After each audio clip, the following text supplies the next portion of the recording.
Es decir, es que estamos hablando de categorías hebreas. Es decir, si me permites un mínimo paréntesis en relación con la cuestión del alma, porque si no nos desviamos y acabamos hablando del alma. Yo que personalmente he leído el libro de Gonzalo, yo creo que el gran talón de Aquiles de tu libro, que me parece un libro muy trabajado y coincido en ello, es que efectivamente interpreta la idea del alma fundamentalmente desde un concepto helenístico. Lo que estaba comentando Cencillo es cierto.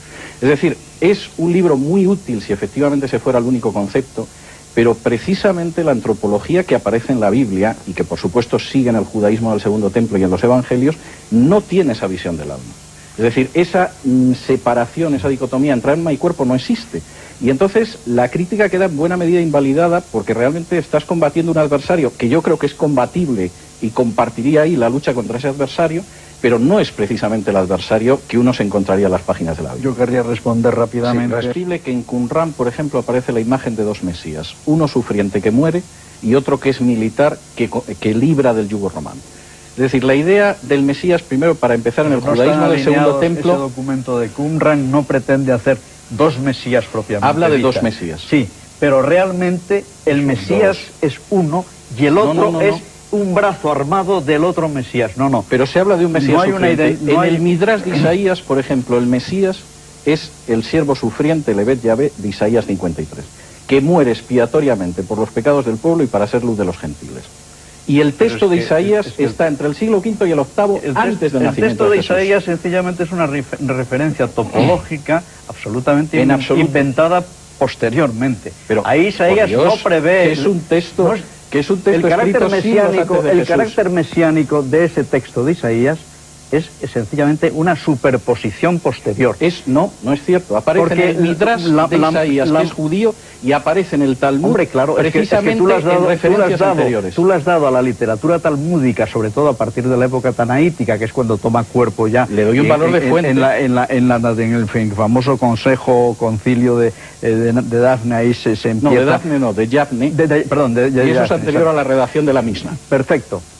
La tradición oral, que empieza más o menos con la Mishnah, la Halakha, pues realmente toma incremento a partir de finales del primero y a partir del segundo. Muy anterior. Pero eso es muy tardío con referencia a todo lo que es el legado profético, Isaías, Isaías es muy anterior, daniélico, etcétera. Tengo que interrumpiros, se nos acaba el programa. Me gustaría, antes de que terminara... Quería intervenir por eso del relleno.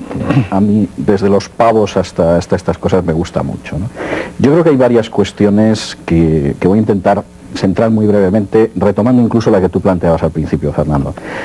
Vamos a ver, primero, la concepción de Mesías en el periodo del Segundo Templo no es uniforme. Es decir, posiblemente la mayoría de la gente lo identificaba con un Mesías davídico, guerrero y expulsor de los romanos, pero no es uniforme. Y la idea de un Mesías sufriente que muere, que incluso asciende y regresa, aparece en fuentes anteriores en 2-3 siglos a Jesús, y para mucha gente que identifica al siervo del capítulo 53 de Isaías con el Mesías, aparece incluso hasta medio milenio antes del nacimiento de Jesús. Que evidentemente Jesús tiene una visión del Mesías, que es una misión sufriente, y que eso choca con la manera en que ven al Mesías muchos de sus seguidores, yo creo que no tiene vuelta de hoja. Es decir, aparece en los evangelios, y eso, en ese sentido, me parece obvio. Que Jesús guardó, Gonzalo, que yo te he dejado acabar, déjame acabar también a mí el speech, que evidentemente Jesús mantiene cierto secreto mesiánico, con matices sí. Es decir, hay gente de su círculo cercano que sabe que él se reconoce como el Mesías, por 3 razones. Primero, porque dice que es el Mesías. Segundo, porque pretende cumplir profecías mesiánicas, lo que le identifica con el Mesías. Y tercero, porque además realiza actos que son típicos del Mesías, desde la limpieza del templo a la entrada en un borriquillo, según la profecía de Zacarías 12, en Jerusalén, etcétera, etcétera. Déjame acabar, Gonzalo, por favor. Entonces, yo creo que ese es otro de los elementos. Y creo que no hay un relleno. Es decir, lo que hay es una relectura de la experiencia de Jesús. Ahora, sí hay un elemento central, y yo en eso coincido contigo, y es que cuando se produce la muerte de Jesús, la reacción de los discípulos es una reacción de confusión, de desconcierto, de pánico, incluso de incredulidad, cuando se producen los primeros anuncios de resurrección. Como unos hombres que se esconden como conejos en la época de la Pascua, después de la ejecución pública de Jesús, al cabo de unos días confiesan que ese Jesús es Mesías, es el Hijo de Dios, y arriesgan su vida hasta el final, incluso como algunos de los que no creen en él, como es el caso de Santiago, o que son perseguidores como Pablo, cambian radicalmente, evidentemente es uno de los elementos centrales del cristianismo. Y ahí se produjo algo, porque yo acepto que efectivamente la confusión, el miedo y la negativa es obvio. Dos brevísimas apostillas a dos temas que han salido. Yo en principio no tengo ningún problema en aceptar que quizá el primer evangelio es el de Marcos.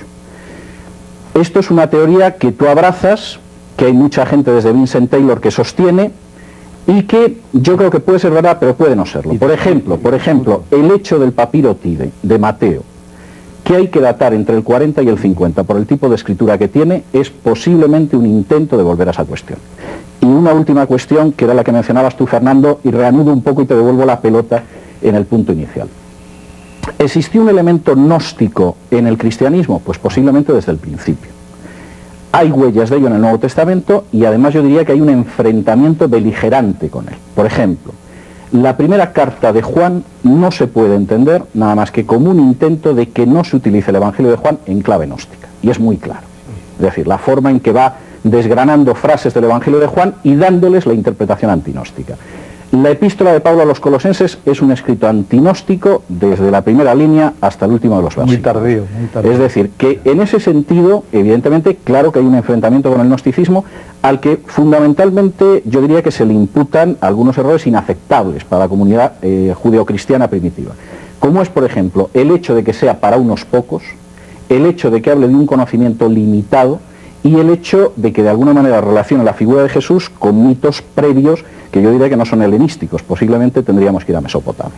Entonces yo creo que la existencia de dos comunidades, de las cuales una eran los escalones para llegar a los otros, históricamente no se puede sostener. El enfrentamiento yo creo que está desde las páginas del Nuevo Testamento. Bueno, el método científico, fíjate que al final no aparece en un territorio cultural fecundado por el budismo, sino fecundado por el cristianismo. No estoy de acuerdo. Por alguna razón será. No estoy de acuerdo. Bueno, pues la dimensión filosófica de los libros que la revolución científica por el cauce del budismo, vamos, son infinitamente superiores como filosofía a los escritos se conoce muy mal. Al final la revolución científica es una revolución científica. Sí, evidentemente, yo también lo creo. Ahora, lo que se conoce de la tradición de la famosa sabiduría oriental es que es unilateral. Solamente se ha exportado de allí precisamente el elemento eminentemente mítico, el elemento imaginativo, pero realmente hay una filosofía que yo intento reflejar en ateísmo y religiosidad que demuestra cómo ya en el siglo XI todos los argumentos contra la existencia de Dios están formulados por un hindú creyente. Lo que a ti te parecerá seguramente un gran logro, pero al final la revolución científica es la tradición locayata. Es verdad que la ciencia es superior a la de Occidente a la de Oriente, pero no la filosofía. Ahora no estamos hablando de filosofía. Bueno, sobre filosofía es bastante sujeto a discusión, Fernando. Me concederás que eso es muy sujeto a discusión. No pisamos un terreno tan materia científica, es indudable lo que tú dices, a mi juicio, vamos. Sí, yo creo que es así, no porque yo lo diga. Tú en tu libro, César, sostienes que el rastro del cristianismo no es un rastro de barbarie, sino que es un rastro de ilustración. Hay personas que creen lo contrario. Que hay elementos de barbarie, como puede ser, por ejemplo, sin duda. Ahí estamos de acuerdo. Y creo que al mismo tiempo hay elementos de progreso que finalmente no se dan en otras culturas. El balance es abiertamente positivo. Sin ningún género de dudas. Incluso te planteas, me parece que es en las últimas páginas del libro, ¿qué hubiera sido el mundo si no hubiera existido el cristianismo? Brevemente, pues yo te digo, por lo pronto, si no hubiera existido el cristianismo, no hubiéramos tenido ni comunismo ni capitalismo, para empezar.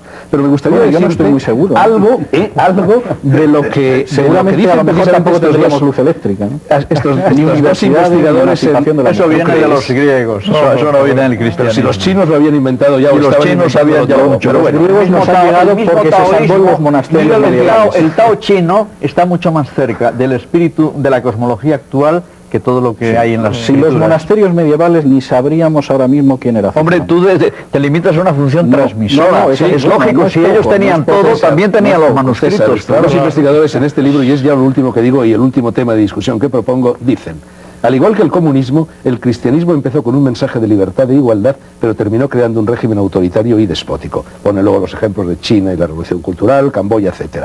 Y luego, refiriéndose a lo que hizo el cristianismo en los primeros siglos de nuestra era, dice: la absurda del mismo modo, 15 siglos antes, fanáticos monjes cristianos llevaron a cabo una revolución cultural que arrasó las maravillas y los logros antiguos del paganismo e hizo que la civilización occidental retrocediera 1000 años. La absurda destrucción de nuestro acervo pagano es la mayor tragedia de la historia del mundo occidental. Es difícil de comprender la magnitud de la pérdida. Sigue, y luego dice: los antiguos habían construido las pirámides y el Partenón, pero después de unos cuantos siglos de cristianismo, en muchos lugares de Europa, la gente había olvidado cómo se construían casas de ladrillo.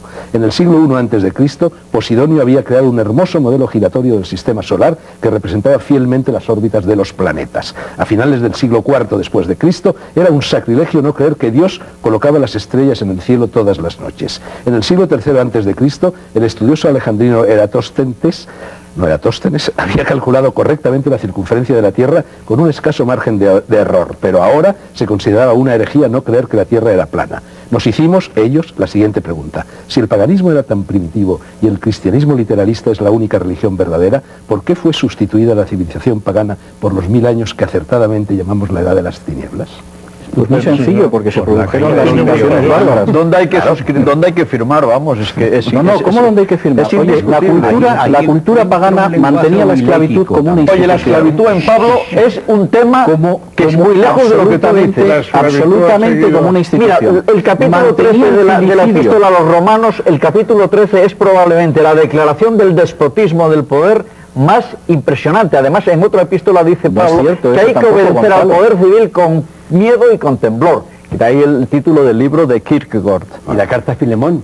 Exactamente. Pero si le dice a los esclavos: obedeced a vuestros amos y acatarlos. La cultura clásica, por favor, pero decir que hay feminismo en Pablo y que hay antiesclavismo en Pablo es una deformación. Gonzalo, el mundo romano que conoce Pablo tenía un 4% de familias donde había más de una hija. Sí, no.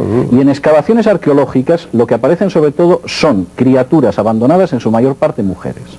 Quien acaba con eso precisamente es el cristianismo. Ese no es el tema de la esclavitud. Hombre, es el tema de la esclavitud y es el tema, por ejemplo, de la exposición de niños recién nacidos, que tenía la cultura clásica, como tenía la crucifixión, como tenía los combates de gladiadores y como tenía la ejecución masiva de esclavos y de presos de guerra.